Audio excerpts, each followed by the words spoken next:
वितरागाय नमो वितरागाय नमो अरिहंताणम नमो अरिहंताणम नमो सिद्धाणम नमो सिद्धाणम नमो आयरियाणम नमो आर्यरियाणम नमो उवज्जायाणम नमो वत्सायाणम नमो लोये सवसाहुणम नमो लोये सव सावणम ऐसो पंचन मुक्कारो ऐसो पंचन मुक्कारो सव्वपावपणासनो सव्वपावपणासनो मंगलाणं च सव्वेसिं मंगलाणं च सव्वेसि परमं हवै मंगलम परमं हवै मंगलम।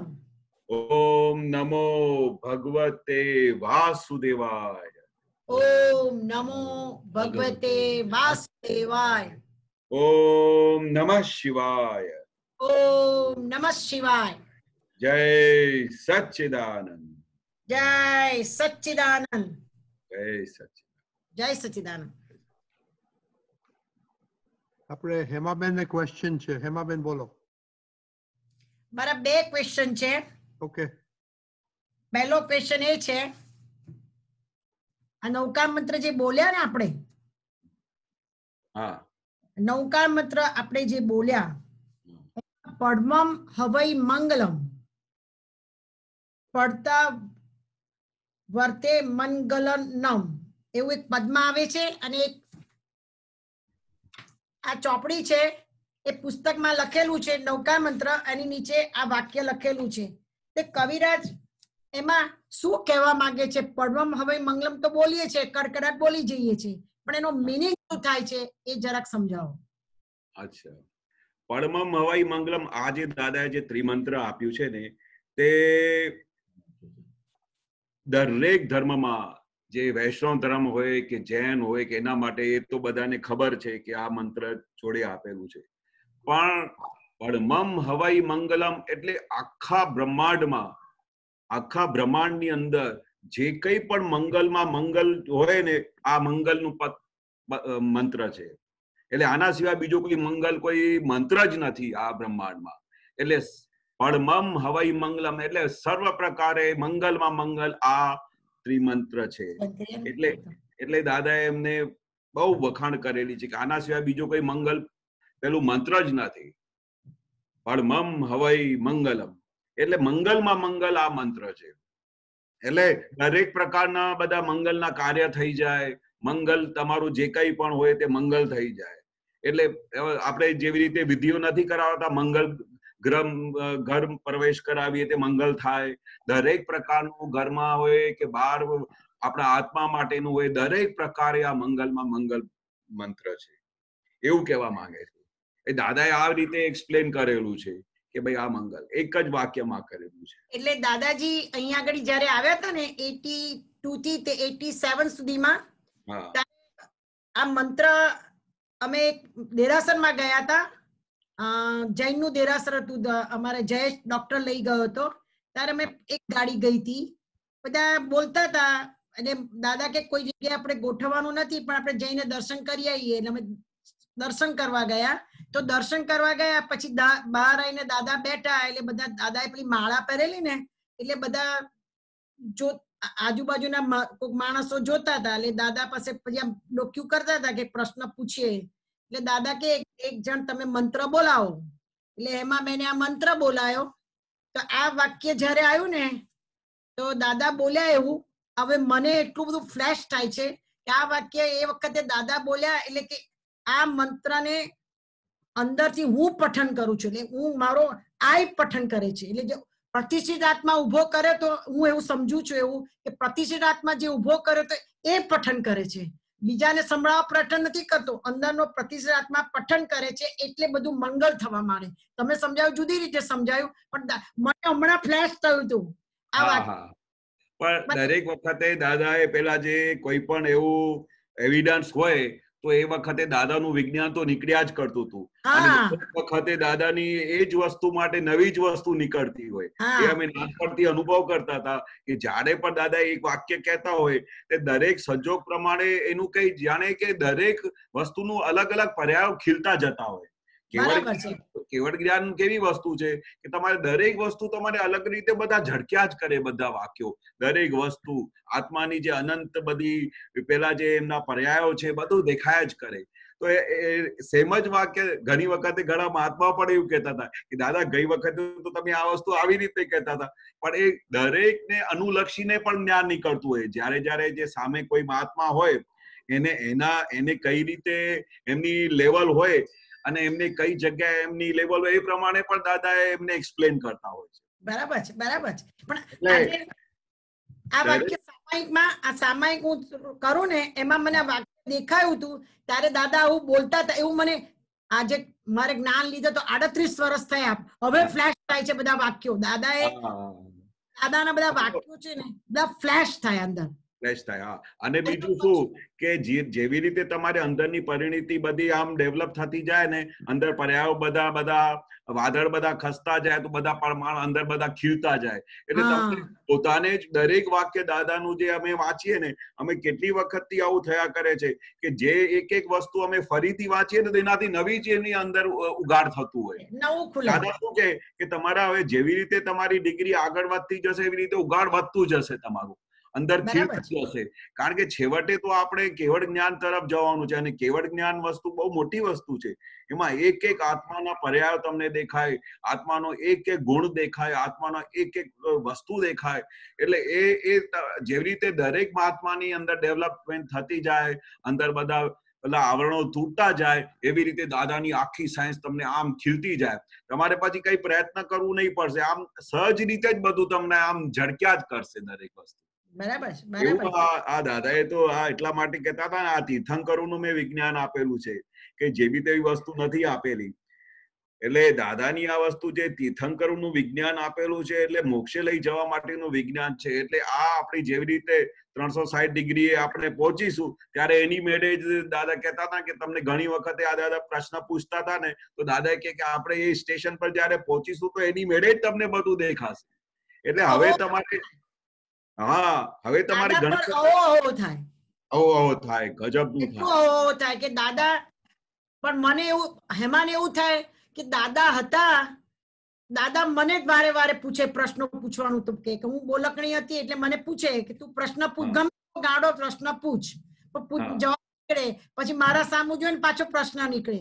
એક વખત આપણે બીજી વાત કરીએ, એક કવિરાજનું પદ આવ્યું છે, નવું પદ છે, ઘણા પ્રકારે રમણતા, પૂતગલની રમણતા ઘણા પ્રકારે છે. પૂતગલની રમણતા ચોગડધમ છે, એટલે ઇન્ફાઇનાઇટ છે. જેમ આ બાજુ ઇન્ફાઇન છે એટલું આ બાજુ પણ ઇન્ફાઇન, પૂતગલનું પણ એટલું ઇન્ફાઇન છે. એક હું તમને કહું, સંભળાવું, ધીમે ધીમે સાંભળજો. આ પ્રકારે વચ્ચેથી સંભળાવું છું. ઘણા પ્રકારે ભ્રમણતા, પૂતગલ વસ્તી માય, 4 પ્રકારે રમણતા શુદ્ધાત્માથી થાય. આ 4 અવસ્થા છે, 4 પ્રકારની રમણતા છે. અને આ બાજુ આની પૂતગલની 4 અવસ્થા છે. એ 4 અવસ્થા કઈ કે તિરસ્કાર, અહિંસક અને પેલા 4 ભાવો કીધા છે ને, એ 4 ભાવમાં રમણતા હોય. પૂતગલની 4 રમણતા એમાં હોય. હું શુદ્ધાત્મા વાંચીને યા લખવાથી થાય, શબ્દો જોશથી બોલીને યા મન માળે જવાય, વાંચતી વેળા શુદ્ધ ચિત્ત, વાંચતી વેળા શુદ્ધ ચિત્ત, એક્ય લખાય, એટલે મન વચન કાયાથી એક્ય લખાય.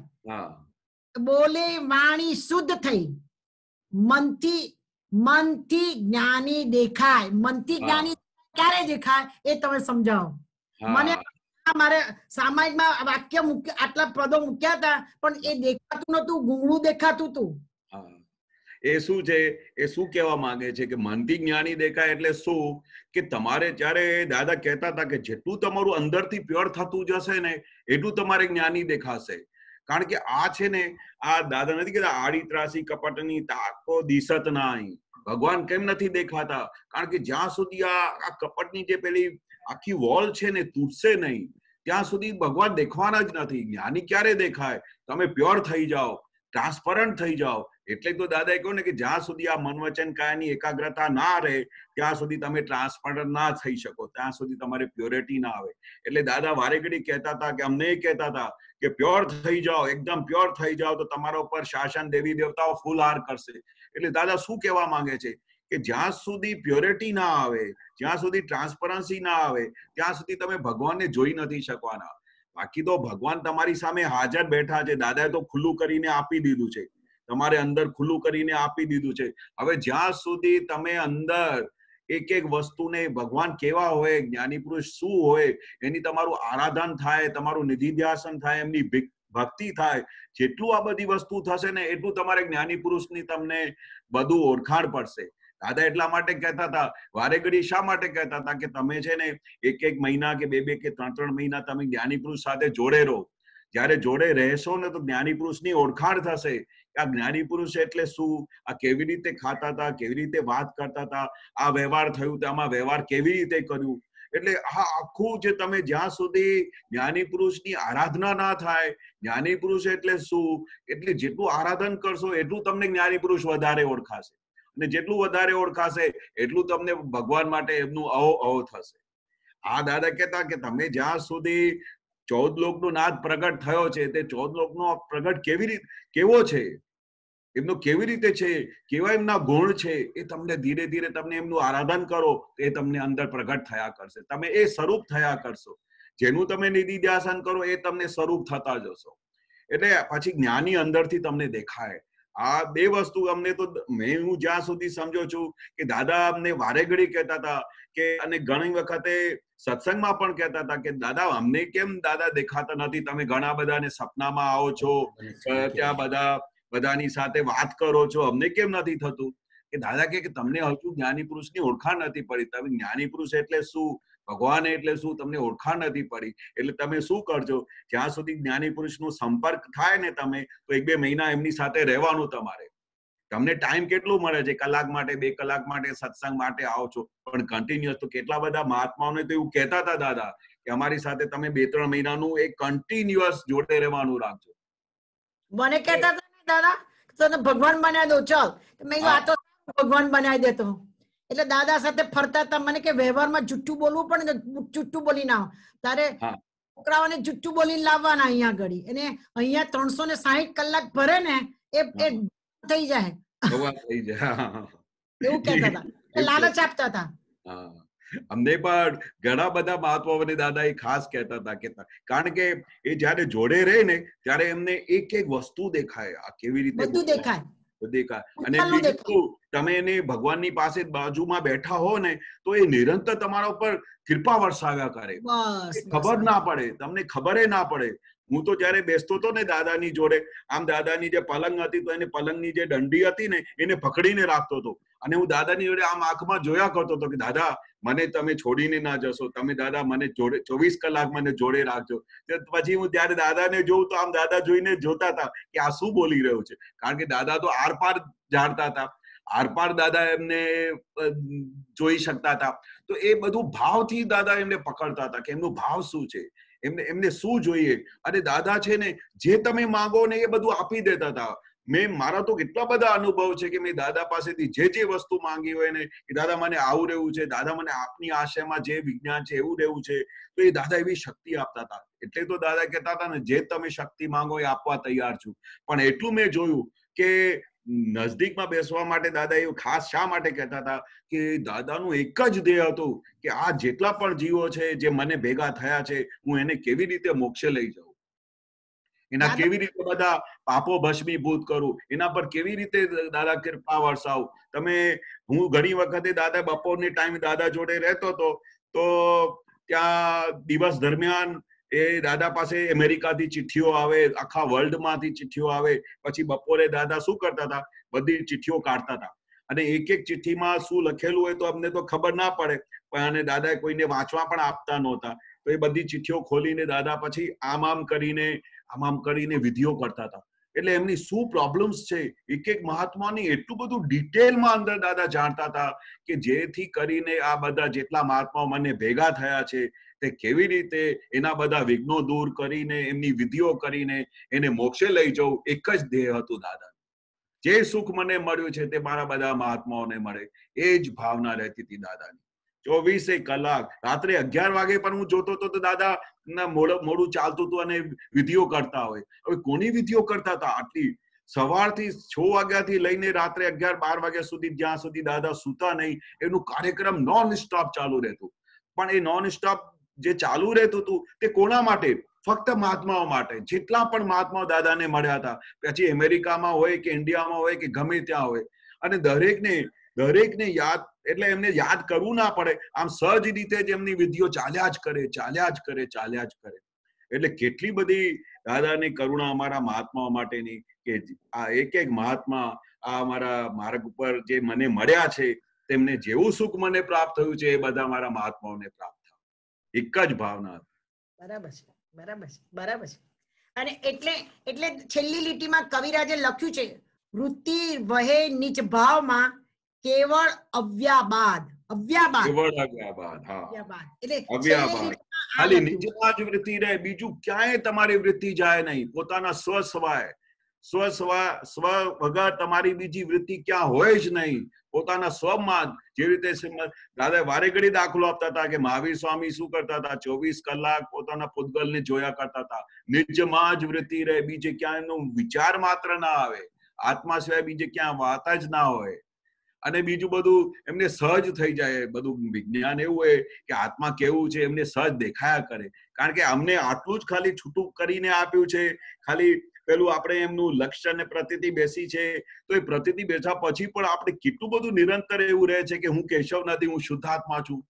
એટલે નિજ સ્વભાવમાં જે વૃત્તિ રહે તો કેવું બધું આનંદ રહે. એટલે તો દાદા કહેતા હતા ને કે આ જેવી રીતે તમને આ તો હવે તમે એક છાંટો ખાલી આ તમને વિજ્ઞાનનું સુખનું મળ્યું છે, આજે ફૂલ મળી જશે તો તમને અનુભવ કેવું થશે કે તમે ઇમેજિન ના કરી શકો, એટલું બધું પાર વગરનું સુખ છે. એટલે જ કહેતા હતા આપણે આખું બ્રહ્માંડનું સુખ આપણે અહીંયા અંદર છે, તમે બહાર ક્યાં સુખ શોધવા ફર્યા છો? આ દુનિયાની કોઈ જગ્યા પર એવી વસ્તુ નથી કે જ્યાં તમને પરમનન્ટ સુખ મળે. આખા બ્રહ્માંડમાં ફરી આવો. દાદા વારે ઘડી કહેતા હતા કે સુખ તમારે મહી જ પડ્યું છે, બહાર ક્યાંય સુખ નથી. અને સુખનું નામ કેવું કે એક વખત આવ્યા પછી જાય નહીં. એ તમે વર્લ્ડની કોઈ પણ વસ્તુમાં જાઓ, દરેક વસ્તુમાં તમારે સુખ આવ્યું એ થોડી જ વખતમાં દુઃખરૂપ થઈ પડે. આખા ફરી આવા એક વખતે તો દાદા એક એક વસ્તુનું પૃથ્થકરણ કરીને આપેલું કે સુખ ક્યાંથી આવ્યું અને કેવી રીતે ગયું. તમને સુખ સોફામાં આવ્યું તો કોઈ જગ્યાએ સોફામાં ક્રેક પડી ગયું, કોઈ તીર મારી તો ત્યાંથી સુખ જતું રહ્યું. અને કેટલી બધી પૃથ્થકરણ કરીને દાદાએ બતાવેલું કે તમારા ઘરમાં બહુ મોટું બિઝનેસ ચાલતું હોય કે 5-10 લાખ રૂપિયાનું નુકસાન થયું, પેલા ફાયદો થયો તો તમને બહુ સુખ લાગે, નુકસાન થયું તો પછી ગયું, સુખ જતું રહ્યું. પણ એક જ એવી વસ્તુ છે કે જે આત્માનું સુખ છે, જે એક વખત આવ્યા પછી જતું નથી. એની પાછળ પડો, દાદા કહેતા. પછી 87માં દાદા રામમોહન હતા, બીમાર હતા, જરા અમને બધું થયું હતું. એટલે દાદાને બધા બહાર બધા વાતો કરે, દાદાની કૃપા મળવી જોઈએ. મને થયું કે મારી દાદા પર કૃપા હશે કે નહીં હશે. એટલે મને તો અંદર ગઈ, ફટાક કરતું દાદાને પૂછ્યું કે દાદા હેમા પર કૃપા છે કે નહીં? મને કે ઓ હેમા, દાદા પાસે જેને આવવાનું મન થાય ને એ દાદાની કૃપા મળી કે છે. દાદા પાસે જેને વારે વારે આવવાનું મન થાય એ દાદાની કૃપા વગર થાય ખરું? એટલું જુદી રીતે સમજાવે આપણને, આપણું કેરિંગ કરતા હોય ને એવું લાગે. એ તો કેરિંગ કરતા હોય એવું લાગે. એટલે તો અમને તો યાદ છે કે અમે સવારે 5 વાગે જયારે ઉઠીએ ને તે 6 વાગે ત્યાં દાદા પાસે પહોંચીએ, તે રાત્રે 12 વાગ્યા સુધી, જ્યાં સુધી પેલી ખસવાનું મન ના થાય, કોલેજ બંધ ના થાય ને ત્યાં સુધી અમે ઘરે નહોતા જતા. એટલે કારણ શું કે અમારું ત્યાં મન ખેંચાઈ ગયું કે અમને ત્યાં મળ્યું કે આવું જે અમને સુખ છે અને આવું જે પ્રેમ છે અમને ક્યાંય બીજે વર્લ્ડમાં ક્યાંય મળવાનું નથી. એટલે અમે ત્યાં દાદા પાસે ખેંચાઈ જતા હતા. મને દાદા સિવાય કશું દેખાતું જ નહોતું. દાદા સિવાય કશું દેખાય નહીં અમને. એનું કારણ શું? કારણ કે અમને અંદર ખાને નક્કી થઈ ગયું કે આ મારા ભગવાન અમને મળી ગયા છે, હવે અમને ક્યાં. અને જે મનને પરમાનન્ટ સુખનું એક છાંટો દાદાએ જે પેલું ટેસ્ટ કરાયું હતું, એ હવે પછી અમારે ફૂલ પ્રકાશમાં આવવું છે. એક જ દેહ બધામાં રહેતો હતો. અને એ આનંદ તો તમે બધાએ અનુભવ કરેલું છે. કેવો આનંદ છે આ છૂટાપણાનો આનંદ! તો એનું વર્ણન થાય નહીં, એટલે શબ્દોમાં આવે નહીં. એ અનુભવ ધીરે ધીરે દરેકને અંદર રીતે પોતપોતાની રીતે અનુભવ થઈ રહ્યો છે કે આ દાદાનું વિજ્ઞાન કેવી રીતે કામ કરી રહ્યું છે. બરાબર છે, બરાબર બાકી છે. આ કાળમાં છૂટાપણું રહેવું આ મહા મુશ્કેલ છે. એક સેકન્ડે દાદા કે, અને જયારે દાદા આવું ભારે ઘડી કહેતા હતા તો અમને અજાયબી લાગતી હતી કે અમે એક સેકન્ડે એમ પટેલમાં આવ્યા નથી, એટલે દાદાને કેવું રહેતું હશે.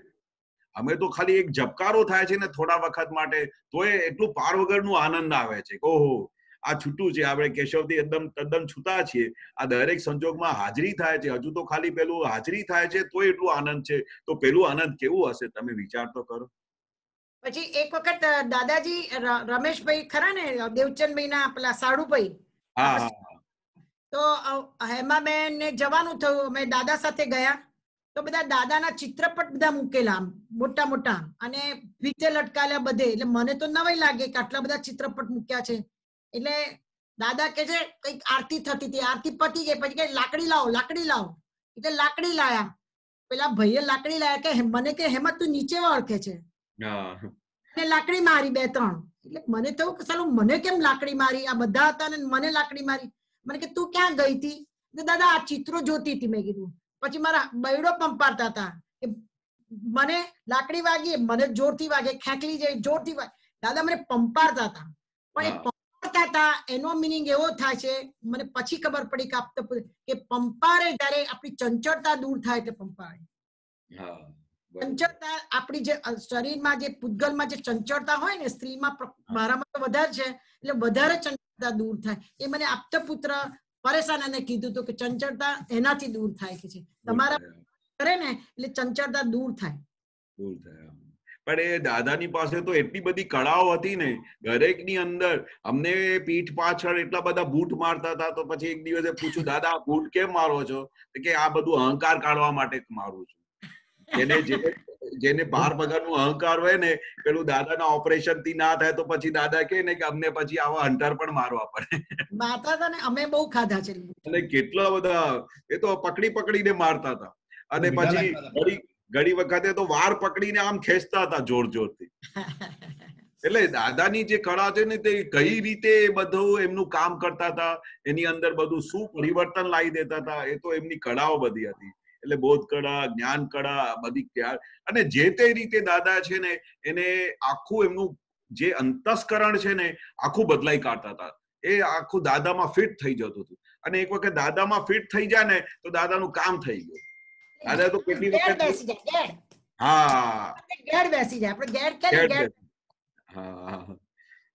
અને કેટલી વખત તો દાદાએ એવું પણ કહેલું કે અમે છે ને ઘણી વખતે તો બધાની બહુ વખાણ પણ બહુ કરતા હતા. અને અમે વિચાર કરીએ કે દાદા કેટલી બધી વખાણ કરે છે, તો અંદર પેલું જે છે ને પેલું ગર્વરસ વધતું જાય કે દાદા મારી વખાણ કરે છે, દાદા મને આમ કરે છે. તો દાદા જાણતા હતા કે ભાઈ ધીરે ધીરે કરીને છે ને આવું આમને શું કરતા હતા, દરેક જણાને પોતાની પાસે એવી રીતે સેટ કરતા હતા કે એની પાસે એ દાદા પાસે ખસે જ નહીં. પછી દાદા કે જયારે એમનું ગર્વરસની બીમારી હશે ને, જે બધી એની બધી આડાઈઓ હશે ને, એ પછી અમે આરામથી કાઢીશું. તો પછી એક દિવસ એમનું એવું ઓપરેશન કરી નાખતા હતા કે એની બધી બીમારી કાઢી નાખતા હતા. એટલે આ દાદાની જે કળા હતી, કેવી રીતે મન પકડવાનું, કેવી રીતે એમને પોતાની પાસે સેટ કરવાનું, અને પછી છેવટે એમનું એક જ ધ્યેય કે જે જીવ મને મળ્યો છે ને એને હું કેવી રીતે મોક્ષે લઈ જાઉં, કેવી રીતે એને આખું બધા આવરણોમાંથી છૂટો પાડું. એમના વિઘ્ન હોય તો વિઘ્ન માટે એની કેટલી બધી વિધિઓ કરે. એટલે દરેક રીતે એ એક એક મહાત્માની એક પોતાના છોકરાની જેમ, પોતાને બેબીની જેમ એવી રીતે એમની કાળજી કરેલી છે. અને એ તો દરેક મહાત્માને પોતપોતાના અનુભવ છે કે દાદાએ કેવી રીતે એક એક મહાત્માને સાચ્યા છે, કેવી રીતે સિંચ્યા છે. અને જેના લીધે જ આ આપણે આટલા બધા વર્ષો થઈ ગયા દાદાને જ્ઞાન મળ્યા પછી, તો એમનું આનંદ કે એમનું એ જતું નથી. દાદા આજની તારીખમાં, મારે તો ગઈકાલે જ અનુભવ થયો, દાદા આમ લિટરલી મારી સાથે વાત કરતા હતા.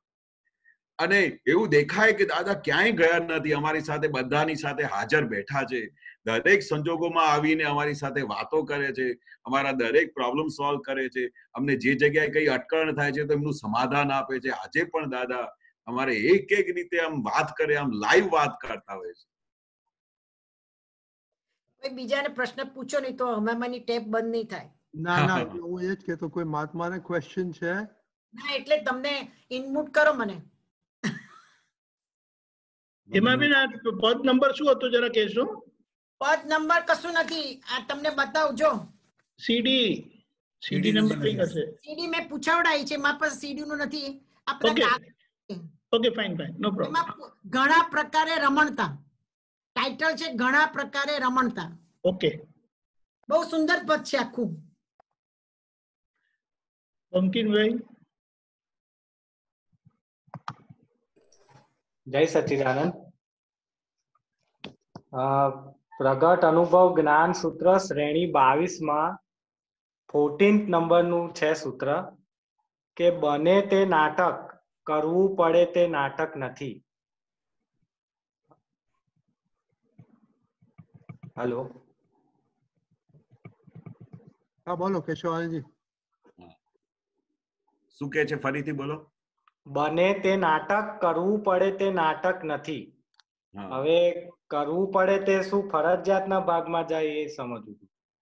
કરવું પડે આમ. હવે નાટક તો બે ટાઈપના હોય છે. આખું દાદા કે છે કે આ આખું જગત જે ચાલી રહ્યું છે ખરેખર રીતે તો નાટક જ છે, બરોબર. અમને લાગે છે કે આ પરમનન્ટ છે, પણ દાદાની દ્રષ્ટિએ જેવી રીતે હું સમજુ છું કે આખું જગત તમને દેખાય છે એ બધું નાટક છે. પણ એક બીજે કરવું પડે તે પણ નાટક છે. એ પણ ઘણી વખતે દાદા નથી કહેતા કે આપણે નાટક કરવું પડે, નાટક કરવું પડે. શા માટે? કારણ કે આપણે તે વખતે કોઈનું સમાધાન કરવું પડે. ઘરમાં કોઈ વસ્તુનું સમાધાન ના થતું હોય તો આપણે નાટક કરવું પડે. એટલે બંને રીતે, એક તો જગત રીતે દાદા હું એવી રીતે સમજુ છું, જે રીતે એક વખત તો દાદા જગત રીતે બધું કહેવા માંગે છે કે આખું જગત આ નાટક જ છે.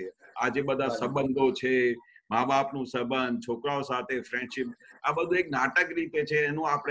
એનું નાટક આપણે જોયા કરીએ છીએ કે શું બની રહ્યું છે. અને બીજું એક નાટક જે આપણે દાદા કહેતા હતા કે કોઈ એવું તમારો ફ્રેન્ડ આવી જાય અને તમારે કહે કે મને તમારા વગર ચાલતું નથી, તો તમારે તો ખબર પડે કે સાલું આ તો ટેમ્પરરી વર્લ્ડ છે, આ કેવી રીતે ચાલતું નથી. એટલે પછી તમારે એવું કહેવું પડે, હા મને પણ તમારા વગર ચાલતું નથી યાર, મને બહુ યાદ આવે છે. પણ અંદર ખાલી તો સમજવું પડે કે સાલું આપણે કોઈની સાચી સગાઈ છે નહીં, તો આપણે તેમની સાથે નાટક કરવું પડે. આવે તો એવી રીતે મારા હિસાબથી એવું દાદા કહેવા માંગે છે. હા, એટલે અહીંયા તો એવું લખ્યું કરવું પડે તે નાટક નથી એમ. હા, કરવું પડે તે નાટક નથી એટલે કયા અનુલક્ષીને કઈ જગ્યાએ કહેલું છે એ થોડું મને ક્લિયર થતું નથી. પણ મારી રીતે હું જેવી રીતે સમજો છું કે ભાઈ આ નાટક તો બે રીતે ના જ બની શકે છે. એક તો સારું કરવું પડે છે, સામેથી જે દાદાએ કહ્યું છે કે આ બધું નાટક કરવું પડે તમારે વ્યવહાર. હા, એ તો છે, બરાબર. બીજું કુદરતી રીતનું નાટક છે, આખું જગત આ નાટક જ છે. એમાં આપણે જોયા કરવાનું કે શું કેવી રીતે નાટક ભજવે છે. સાચી વાત, સાચી વાત. જય સચ્ચિદાનંદ. જય સચ્ચિદાનંદ. સુમિત્રાબેન.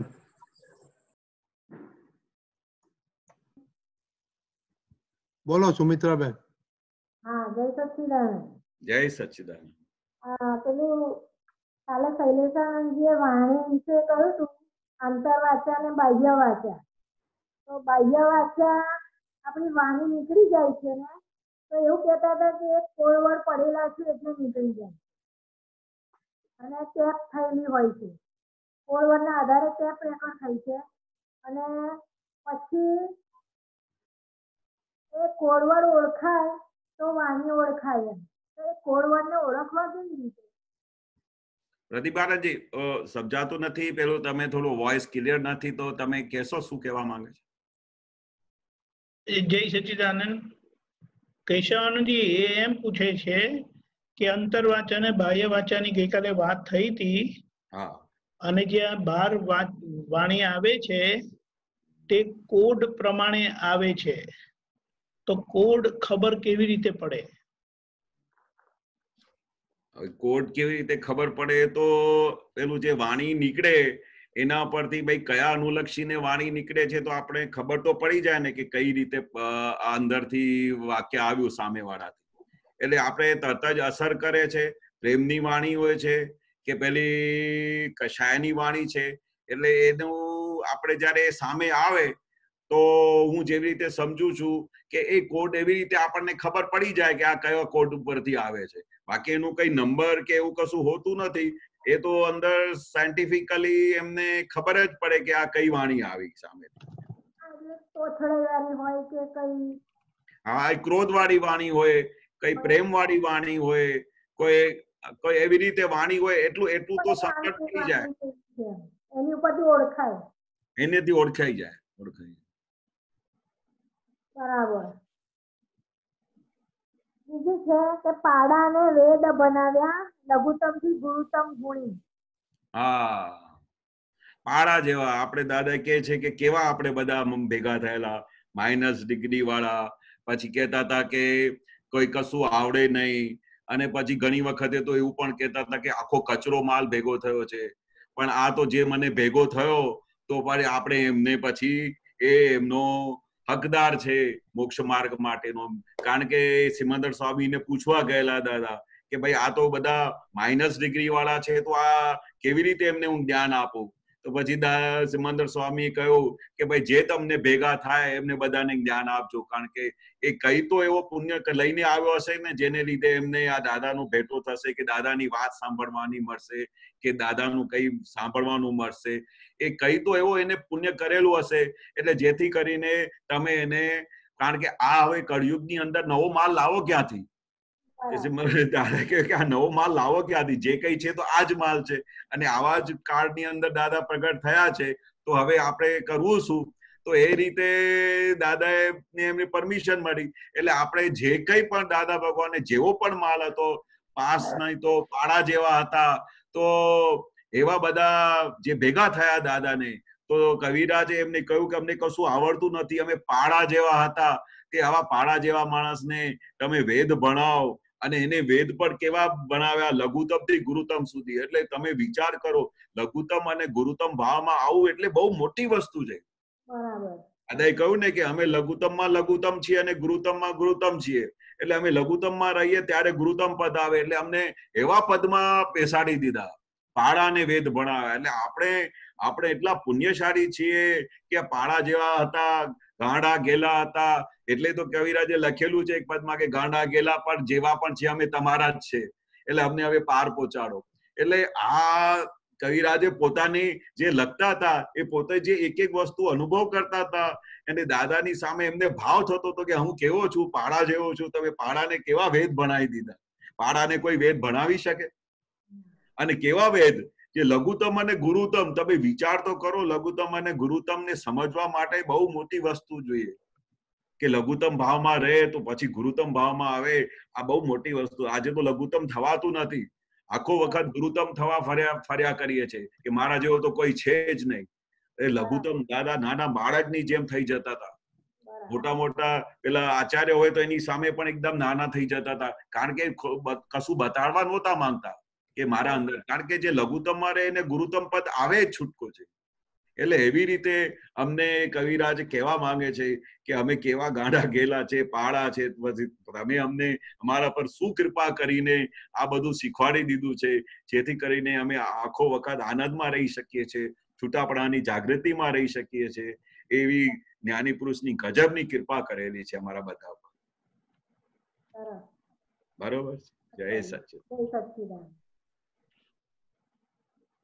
કોઈ બીજા મહાત્માને છે ક્વેશ્ચન? કંચનભાઈ.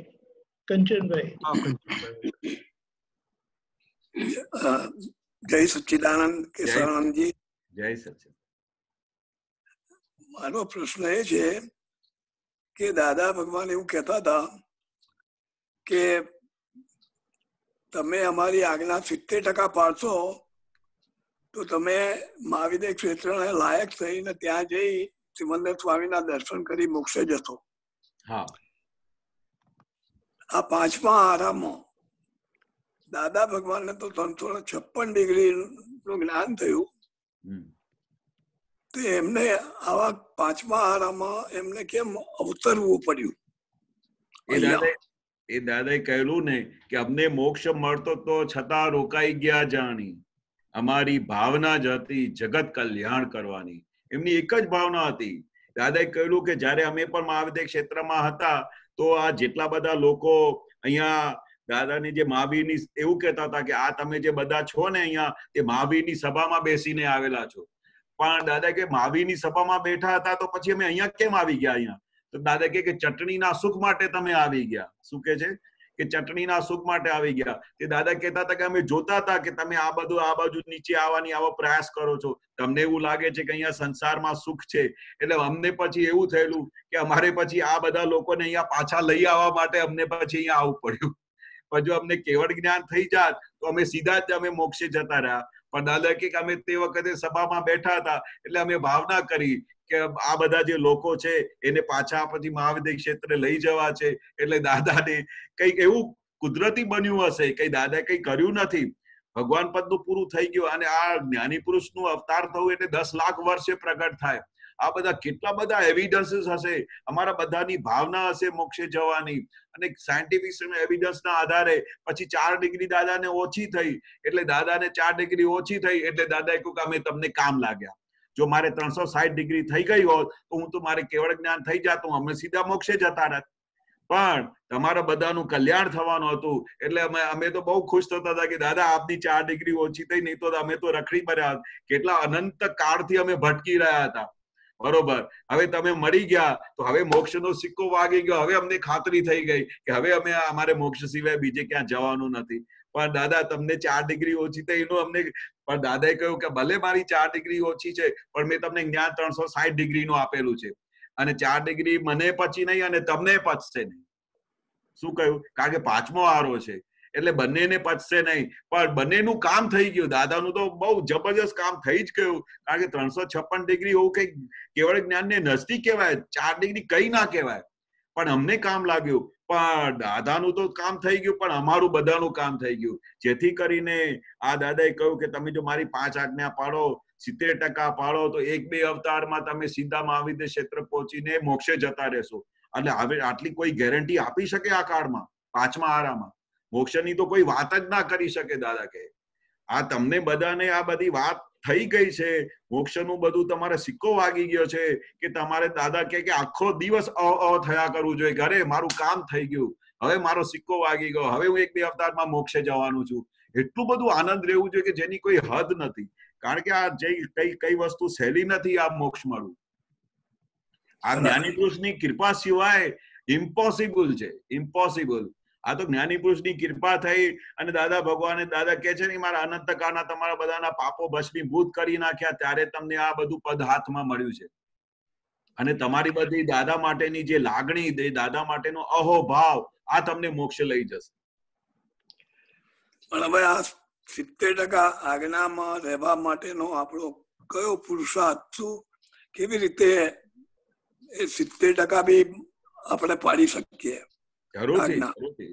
હવે સૌથી પહેલા તો આપણે ભાવના શું કરવાની કે મારે 100% પાડવાની છે. નિશ્ચય આપણે ફૂલ રાખવાનો. તો છેવટે દાદાએ કહ્યું કે તમારી જો નિશ્ચય પાકું હશે તો ખેંચીને કોઈ જગ્યાએ એવા એવિડન્સીસ આવી જાય કે તમે છેવટે આ કાળનું એટલું બધું પ્રભાવ છે અને કાળનું એટલી બધી એ પડેલું છે આપણા બધા આખા દેશ ઉપર કે તમારે 100% પડાય નહીં. એટલે દાદાએ પછી છૂટ આપેલી કે 70% પાડશો, પણ એમાં તમારું નિશ્ચય પાકો હોવું જોઈએ. તો તમારે 70% પડાશે જ, 100% નહીં પડાવે પણ 70% તો પડાશે જ. નહીં તો દાદાએ પછી એની માર્કિંગ ના આપત. પણ 70% બધા પાડી શકે છે. એના માટે તમારે પુરુષાર્થ કેટલું કે તમારો નિશ્ચય પાકો હોવો જોઈએ. ક્યાં પણ કચાશ થતી હોય તો દાદા પાસેથી શક્તિ માંગો કે હે દાદા ભગવાન, દરેક ઠેકાણે આવે છે, વિધિમાં આવે છે કે હે દાદા મને આપની આપેલી 5 આજ્ઞામાં રહેવાની આપની અનંત શક્તિ આપો.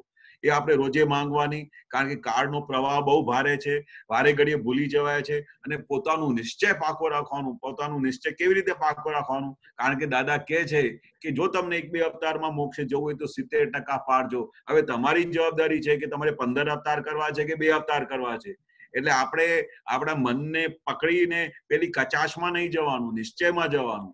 અને સંજોગ અને પછી તો દાદા એવું પણ કહેતા હતા કે ના પડાય તો પછી તમારે શક્તિ માંગવાની, પછી બીજો શું તમારે ધીરે ધીરે અભ્યાસ વધારવાનો.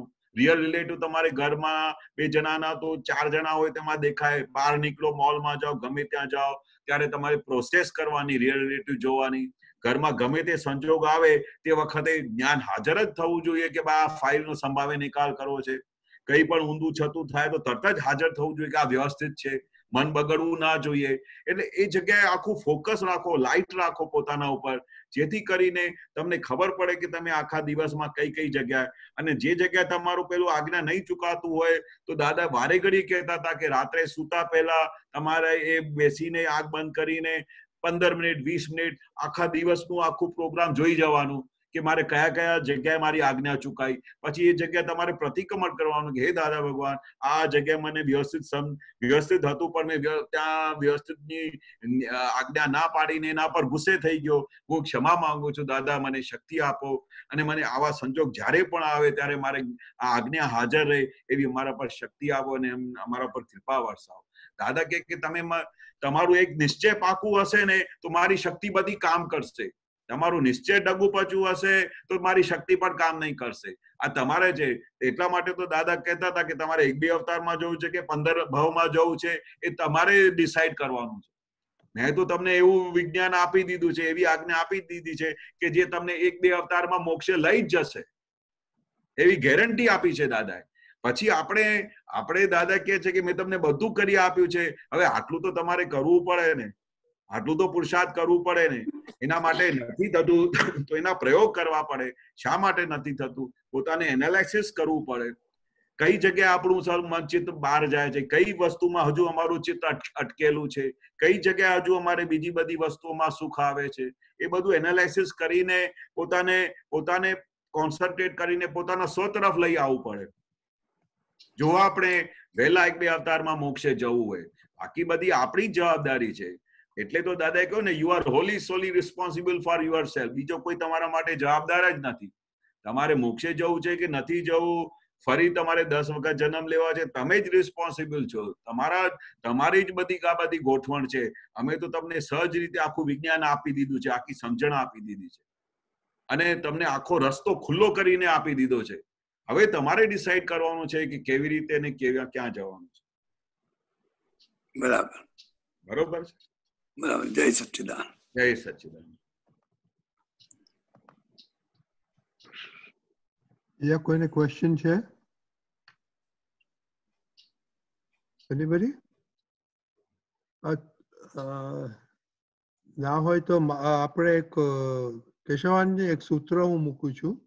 આપણે વાતો કરી ને હમણાં એક હેમાબેનની અને કંચનભાઈને લગતી છે.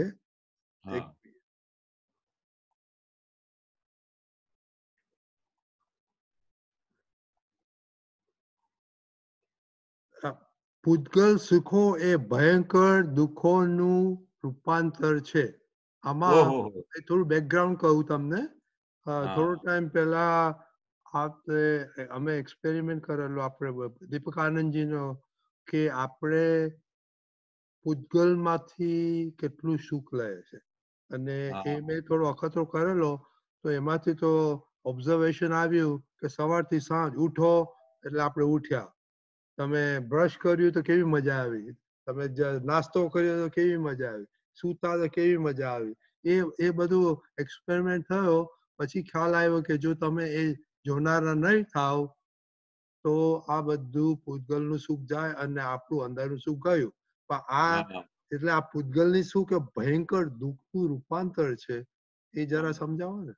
ઓહો, બહુ સરસ વસ્તુ છે દાદા. કે આપણે શું કહેવા માંગીએ છીએ દાદા કે આખો દિવસ આપણે શું કરતા હોઈએ છીએ, સવારથી સાંજ આપણે પૂતગલમાંથી સુખ લઈએ છીએ. તમે ઓબ્ઝર્વ તો જે તમે હમણાં કર્યું કે ભાઈ ખાતી વખતે એટલું ઉપયોગ નથી રહેતું અને તે વખતે કેવું સરસ હાંડવો બન્યું છે. હવે જેવી રીતે તમે કહ્યું કેવું સરસ હાંડવો બન્યો છે એવી રીતે તમે એમાંથી સુખ લીધું, પણ એ પછી એનું દુઃખમાં રૂપાંતર શું થાય કે સવારે સંડાસ થઈ જાય, ગંધાય. બરોબર, પણ ખાતી વખતે આપણો ઉપયોગ રહેતો નથી. પણ દરેક વસ્તુનો દાદા કહે ને કે લાખો દાંતણ તમે કરેલા, લાખો દાંતણ કર્યા પછી તોય મોઢામાંથી ગંધ ગઈ નહીં. ફરી પણ રોજે ઉઠીને બ્રશ કરવું પડે છે, દાંતણ કરવું પડે છે. એટલે આપણે કેટલું બધું એમને સુખ લેવા માટેના પ્રયાસો કરીએ છીએ. રોજે દાઢી કરવી હોય, સવારે આપણે સારું કરીએ, ફરી બીજા દિવસે ફરી દાઢી કરવી પડે. એટલે સારું આખો વખત ચિંતા આમાં છે, પૂતગલમાં જ.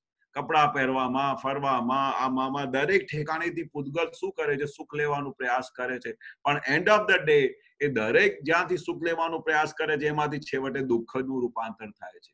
કારણ કે ઇન્ટરનલી તમે જોવા જાઓ કે જ્યારે તમે પૂતગલથી સુખ લો છો ત્યારે તમે પોતાનું સ્વ તો ભૂલી જાઓ છો. એટલે સૌથી મોટામાં મોટું તો દુઃખનું રૂપાંતર ત્યાં થઈ ગયું. આપણે જે વખતે સ્વમાં હાજર રહેવું જોઈતું હતું, પોતાના સ્વમાં હાજરી રહીને પોતાના સ્વમાં રહેવું જોઈતું હતું, ત્યારે આપણું ચિત્ત પૂતગલમાં ગયું, આપણું પોતાનું રિયલ સ્વરૂપ ભૂલી ગયા. એ કેટલું મોટામાં મોટું દુઃખનું રૂપાંતર થયું. જબરજસ્ત. તમે પોતાના આત્માથી રોંગ ડિરેક્શનમાં જતા રહ્યા, એ મને તો એવું દેખાય કે આ તો બહુ મોટામાં મોટું દુઃખનું રૂપાંતર. એટલે દાદા કે ને કે અમને તો સારું પરવશતા લાગે. સવારે ઉઠીને બ્રશ કરો, પછી દાઢી કરો, પછી નવડાવો, પછી ખાઓ, પછી સવારે સંડાસ જાઓ. આ બધી અમને પરવશતા લાગે. સારું આ શું છે? અમારે તો આત્માનું સુખ હોય. જેવી રીતે હવે સિમંદર સ્વામી છે, એમને આ બધું એમનું શરીર જ કેવું છે, ચર્મ શરીર, ને ખાવાનું ને પીવાનું બધું જુદી જ જાતનું. આ તો બધું શું સવારથી લઈને સાંજ સુધી પૂતગલની જ રમણતામાં રહીએ છે. હવે આ તો જ્ઞાની પુરુષ હતા કે છૂટાપણામાં રહેતા હતા. અમે કેટલી વખત છૂટા રહીએ છીએ પૂતગલમાં જ્યારે દરેક પ્રોસેસ કરતા હોઈએ છીએ. તે વખતે આપણે જોવું પડે, આપણે જ્ઞાનની જાગૃતિ લાવવી પડે. કે એટલા માટે તો દાદા કહેતા હતા ને કે સવારથી સાંજ સુધી ત્યારે તમારે પૂતગલથી જે કંઈ પણ કામ કરો છો, થાય છે, એ છૂટાપણાની જાગૃતિમાં હોવું જોઈએ. તો તમને સુખ ઉભરાશે. દશરથભાઈ આમ કરો, મણિભાઈ આમ કરો, એવી રીતે નામ લઈને વાત કરીને દરેક પૂતગલની એક એક ક્રિયાને, ચાલો કેશવભાઈ દાંતણ કરી લો, આ તો અમને ખબર છે કે રોજે ગંધાશે અને આપણે કરવું પડશે, ના છૂટકે કરવું પડે છે વ્યવહારમાં. આપણે દાદાએ વ્યવહારમાં દાઢી રોજે કરતા હતા ને, અમે દાદાને જોયેલું કે દાદાને કઈ એવું નહોતું કે આપણે રોજે દાઢી કરતી વખતે વૈરાગ આવતું હોય, પણ એ છૂટાપણાની જાગૃતિમાં કરતા હતા. એટલે પાર વગરનું આનંદ આવે સ્વની જાગૃતિમાં રહીને. એટલે દાઢી કરતી વખતે પણ એકદમ આનંદમાં, બ્રશ કરતી વખતે પણ આનંદમાં, છૂટાપણાની જાગૃતિમાં. એટલે દરેક વસ્તુ તમે રહ્યું તું એ ત્યારે જ ખબર પડી કે આપણે પૂતગલનું સુખ માનીએ છીએ. હા, પણ એ છૂટાપણાની જાગૃતિમાં થાય ને તો એનો તો પાર જ નહીં. બાકી તો બીજી બધી રીતે તો મહા દુઃખદાયી છે પૂતગલની રમણતામાં. તમને કેવું લાગે છે? બહુ સરસ ને બહુ સરસ. આપણે એક ડોક્ટર બંસલ નો ક્વેશ્ચન છે વિનોદભાઈ.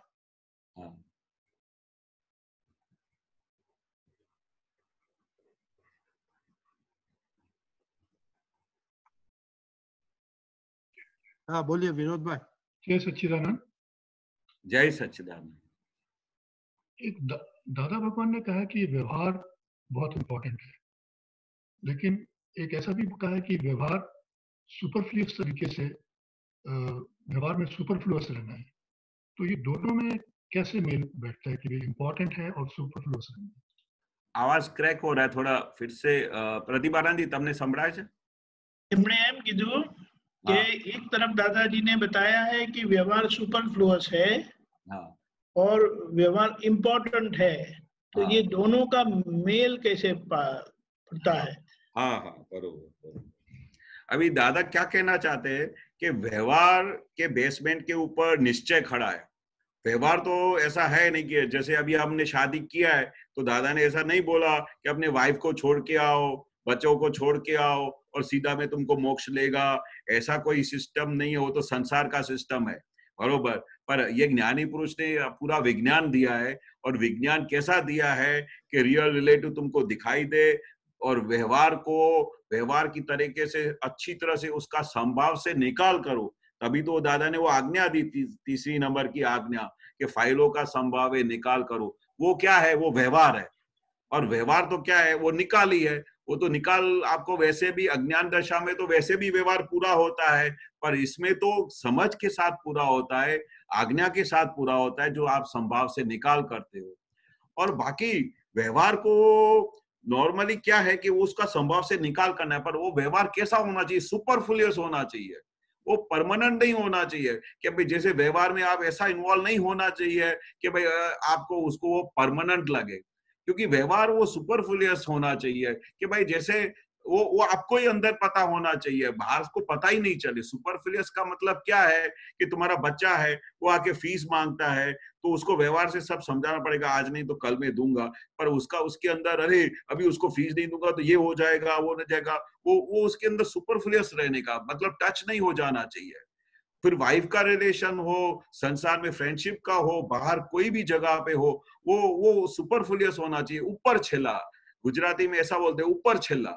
मतलब ऐसा नहीं कि उसको वो परमानेंट पकड़ ले कि भाई ये व्यवहार ऐसा करना ही पड़ेगा। उसको सुपरफ्लुअस होना चाहिए, टच नहीं होना चाहिए, और उसके अंदर इतना वो अपने आप को टच नहीं हो जाना चाहिए। सहज रीते सुपरफ्लुअस, ऊपर छेला होना चाहिए। तो सुपरफ्लुअस और असंग दोनों एक ही चीज बताते हैं जी? सुपरफ्लुअस और असंग दोनों एक ही चीज बताते हैं? सुपरफ्लुअस और असंग बताए, असंग असंग असंग। वो असंग तो क्या है, वो आत्मा का गुण है, वो तो व्यवहार में सुपरफ्लुअस बोला है। असंग मतलब भाई वो छुट्टा होके व्यवहार करो, छुट्टा होके व्यवहार करो, असंग होके व्यवहार करो, वो हिंदी में बोल सकते हैं उसको। पर सुपरफ्लुअस मतलब कोई असर नहीं होना चाहिए। असंग मतलब वो उसके साथ एकाकार नहीं हो जाना चाहिए। अपना वाइफ का हो या बच्चों का हो, वो आपको नाटक के रूप से ऊपर छिला होना चाहिए। वो उसको परमानेंट करके अपने माइंड में नहीं पकड़ लेने का, भाई ये व्यवहार परमानेंट ही है, ये ऐसा ही करना चाहिए। वो सुपरफ्लुअस होना चाहिए, असर नहीं होना चाहिए उसका। एक अभी आपने जो बात रजनी भाई ने बोली कि सुबह से शाम इतना हम सत्संग करते हैं, सब कुछ करते हैं, और ये है कि भाई मोक्ष में जाने का है और आत्मा में रहने का है, लेकिन देखते हैं तो सुबह से शाम पुद्गल के अंदर ही रमणता रहती है और उसमें से निकल नहीं पाते हैं। तो उसके लिए क्या करना चाहिए, कैसी अवेयरनेस होनी चाहिए कि उस पुद्गल में से निकले? हाँ, वो उसको क्या थोड़ा उपयोग में रहने का, आपने से बातचीत का व्यवहार शुरू करने का, और आपको ये पता चलना चाहिए कि ये आपको पता तो चला ना कि भाई सुबह से लेके शाम तक नहीं होता है, तो इतना तो आपको पता चलता है ना कि भाई ये आपका पूरा दिन इसमें चला गया। तो उधर थोड़ा दादा बोलते पुरुषार्थ करना चाहिए, थोड़ी जागृति लानी चाहिए, और वो जागृति और लास्ट गए भव का जो अपने चार्ज करके आए, इस भव में डिस्चार्ज तो होने वाला है। तो उस डिस्चार्ज को देखने के लिए जो बीच में थोड़ा तकलीफ तो होता है, ये कि बार बार एकाकार हो जाता है, बार बार तकलीफ आ जाती है, तो फिर हमको वो ऐसा लगता है कि जैसे मेरा भाई मैं पूरा दिन उसमें ही चला गया, पुद्गल की रमणता में। पर एक्चुअली एक बार ये ज्ञान समझने के बाद आपको ये नक्की हो गया कि आप इनसे फाइल नंबर 1 से अलग है, आप शुद्धात्मा है, ये आपका फाइल नंबर 1 है, इतना आपको विभाजन हो गया, तो धीरे धीरे धीरे आपको ये पूर्णाहुति की तरफ लेके जाएगा 100%। पर ऐसी प्रोसेस करते करते अपने को दादाजी खास बोलते थे कि थोड़ा पुरुषार्थ तो करना पड़ेगा। आज्ञा चूक जाते हैं तो उस समय जाके बार बार वो आज्ञा का अभ्यास करने का, अपने आप को जो दादा ने जो एक एक बात बोली है उसको रोज प्रयोग में लाने का। क्योंकि कोई भी चीज हम कॉलेज में जाते हैं, 4 साल पढ़ते हैं, तो उसके बाद फिर परीक्षा होती है ना, कि नहीं होती है, परीक्षा होती है ना, उसके बाद फिर हम पास होते हैं। तो उसके लिए हम 4 साल कितनी मेहनत करते हैं कॉलेज में पास होने के लिए। तो हमको वो देखने का कि हमको ये आत्मा का कॉलेज की तरफ हम जा रहे हैं, तो उधर हमारा पूरा दिन कैसे जाता है, उपयोग में जाता है कि नहीं जाता है, दादा की आज्ञा का पालन होता है कि नहीं होता है। तो वो थोड़ा प्रोसेस को चेक करोगे तो अपने को लगेगा हाँ, मेरे आखे दिन के दरमियान इतनी इतनी गलतियां हो जाती है। जिस समय मेरे को आज्ञा में रहने का था उस समय मैं आज्ञा में नहीं रहा। तो दादा की जो जो चीजों को पकड़ के हमको थोड़ा पकड़ के जो दादा ने हमको चाबियां दी है वो हम यूज नहीं करेंगे, तो अपने को ऐसा ही लगेगा कि ये पूरा मेरा प्रोग्रेस ही नहीं हो रहा है। पर अपने को थोड़ा हैंडल तो मारना पड़ेगा, क्योंकि हमारी अनादि की टेव अलग है। अनादि की टेव में जो अभी आज सुबह से लेके शाम करते हो, अज्ञान दशा में हम क्या करते हैं कि हमारा वाइफ है, बच्चे हैं, उनकी देखभाल करते हैं, फैक्ट्री में जाते हैं, जॉब पे जाते हैं, वो पूरा कार्यक्रम करके हम पूरा दिन पूरा कर डालते हैं। अज्ञान दशा में तो कोई पूछने वाला ही नहीं है। पर ज्ञान दशा के अंदर, समझ के अंदर जब हमको ये मिल गई है, तभी हमारी जवाबदारी बढ़ जाती है। दादा क्या बोलते हैं कि ये ज्ञान समझने के बाद जो अज्ञान दशा में लोग हैं, तो मैं उनकी तो बात ही नहीं करता हूँ, पर आपके कंडीशन के अंदर हमने आपको लाइट दिया है, अभी वो प्रकाश में अभी आपको जो देखता है, तो उस प्रकाश को लाइट में फोकस में डाल के वो देखो, हर एक पर्याय को देखो कि कहाँ आपकी मिस्टेक हो रही है। और आपके अंदर प्रज्ञा शक्ति और ज्ञान शक्ति इतनी है कि आपको सुबह से लेके शाम तक जो जो कुछ हुआ, जैसे आपने बोला कि शाम तक मेरे को पता भी नहीं चलता है कि कैसे हम पुद्गल में हमारा पूरा ध्यान चला जाता है, आत्मा का कुछ याद ही नहीं रहता है, तो वो भी, उसके लिए भी बहुत सारे प्रोसेस करवाए दादा ने। रात को बैठ के कभी आप सामायिक करते हो, सामायिक करके देखो कि अभी आज पूरे दिन में मेरे से कहाँ कहाँ गलती हो गई, उसका प्रतिक्रमण करो, माफी मांगो दादा से, तो दादा से शक्ति मांगो कि दादा मैं पूरा दिन मेरा ये उपयोग के बगैर चला जाता है, मुझे शक्ति दो कि मैं निरंतर अपनी स्वपरिणति में रहूं, मुझे शक्ति दो कि मैं आपकी 5 आज्ञा में रहूं। और दादा ने सिंपलिसिटी में बोला कि अगर आप 5 आज्ञा में रहोगे तो आप मेरे साथ बैठे हो। तो 5 आज्ञा बहुत बड़ी इंपॉर्टेंट चीज दादा समझाते थे। और दादा का कोई भी एक वाक्य पकड़ लोगे ना, और दादा का और सबसे इंपॉर्टेंट चीज है कि कुछ ना कुछ तो हमको करना पड़ेगा अपने को मोक्ष जाने के लिए। दादा ने सब रास्ता बता दिया, हमारे पे सब कर दिया। जैसे दादा भगवान का असीम जय जयकार हो, उसका रटन करने का, दादा का निधि ध्यासन करने का, दादा से शक्ति मांगने का, तो थोड़ी प्रोसेस करेंगे तो उससे धीरे धीरे दादा से जितना हम संपर्क में ज्यादा रहेंगे उतना दादा का हमारे अंदर डेवलपमेंट ज्यादा अच्छा होता होगा और ज्ञान की प्रगति होगी, प्रोग्रेस होगी। पर हम खाली उसकी तरफ फोकस ही नहीं देंगे, खाली बात को सुना करेंगे पर प्रोसेस नहीं करेंगे, प्रैक्टिकल नहीं करेंगे, तो उसका रिजल्ट नहीं आएगा। इसलिए कितनी बार दादा बोलते थे, जैसे आपने प्रश्न पूछा, ऐसे कई लोग दादा से प्रश्न पूछते थे, दादा मेरे को ऐसा नहीं होता है, तो दादा बोलते थे थोड़ा हैंडल मारना पड़ेगा। गाड़ी बंद हो जाए तो हैंडल मारना पड़ता है ना जी। हाँ, तो ऐसा हैंडल मारो ताकि थोड़ी गाड़ी मोशन में आ जाए, फिर एक बार मोशन में आ जाएगी तो फिर तो फुल स्पीड पकड़ेगी। एक बार टच हो गया ना, आपको दादा की वैल्यू समझ में आ गई ना, उसका वैल्यू क्या है, फिर आप उसको छोड़ोगे नहीं। आपका ऐसा ही होएगा कि मेरा पूरा दिन ऐसा कैसे चला गया, मेरा पूरा दिन उपयोग के बगैर चला गया, आपको चैन नहीं आएगा। वो दादा की महत्वता का समझ में आना चाहिए कि दादा क्या कहना चाहते थे, दादा क्या पुरुष थे, दादा क्या हमको देने को आए थे, दादा क्या चीज थे। ऐसा उसमें आप भाव करोगे और ऐसा विचार करोगे, क्योंकि हम विचारशील लोग हैं, तो धीरे धीरे दादा की अहमियत आपको समझ में आएगी, दादा की वैल्यू समझ में आएगी। जैसे ही वैल्यू समझ में आएगी, आपका पूरा अंदर से परिवर्तन होने लगेगा। ये प्रोसेस करके देखना। सही लगता है आपको? आपको क्या लगता है? बिल्कुल बिल्कुल। अपना पूरा दिन का दादा बोलते थे सोने के पहले ये प्रोसेस हमको करवाते थे, हमको बोलते थे रात को ऐसे सो नहीं जाने का, पूरे दिन में आपने क्या किया वो पूरा 15 मिनट के लिए सही, 20 मिनट के लिए आंख बंद करके बैठ जाने का कि आज मेरा पूरा दिन कैसे गया, मैंने आज के पूरे दिन में क्या किया, मैंने आत्मा के लिए आज क्या किया, मैंने आज्ञा में आज कहीं कहीं जगह पे मैं फेल हो गया। तो पूरा ऐसा खाली ऐसा सोचेंगे। और दादा बोलते हैं कि चित्त की इतनी शक्ति है कि आपको सुबह से 6 बजे से लेके रात को 11 बजे तक का एक मिनट टू मिनट आपको है ना फोटो निकाल के देगा। इतना पावरफुल चित्त है दादा बोलते हैं, इतना पावरफुल चित्त है। इसलिए बोलते थे कि आप एक रात को सोने के पहले 10-15 मिनट आधा घंटा बैठ के रोज ये उसका कैसेट को रिवाइंड करके देखने का, फिर उसमें जहां जहां आपको वीकनेस लगे, गलती लगे, उसका प्रतिक्रमण करने का। तो पूरे 24 घंटे में जब पूरा दिन हमारा ऐसे चला जाता है तो 15-20 मिनट या आधा घंटा निकालेंगे तो हमारे को प्रोग्रेस की तरफ हमको लेके जाएगा। ये प्रोसेस हमको कराते थे दादा भगवान, करने जैसा है। सोने के पहले पूरा दिन का देख लो, पूरा पिक्चर देख लो कि मैं आज पूरे दिन में क्या किया, और जैसे ही पिक्चर देखोगे वो आपको बताएगा कि इस जगह पे आपकी मिस्टेक थी, क्योंकि अभी आप निष्पक्षपाती हो गए। बरोबर है? બરાબર, બિલકુલ ઠીક છે.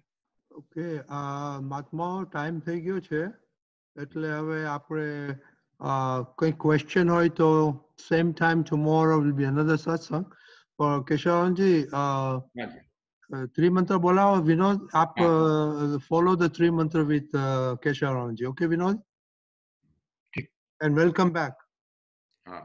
નમો વિતરાગાય, નમો વિતરાગાય, નમો અરિહંતાણમ, નમો અરિહંતાણમ, નમો સિદ્ધાણમ, નમો સિદ્ધાણમ, नमो आयरीयाणम, नमो आयरीयाणम, नमो वज्रायाणम, नमो वत्सायाणम, नमो लोये सव साहुणम, नमो लोये सव साहुणम, ऐसो पंचन मुक्कारो, ऐसो पंच नमुक्कारो, सव पावप्पनासनो, सव पावप्पनासनो, मंगलाणम च सव्वेसिम, मंगलाणं च सव्वेसिम, परमं हवै मंगलम। परमं हवै मंगलम। ओम नमो भगवते वासुदेवाय, ओम नमो भगवते वासुदेवाय, ओम नमः शिवाय, ओम नमः शिवाय। जय सच्चिदानंद, जय सच्चिदानंद। जय सच्चिदानंद।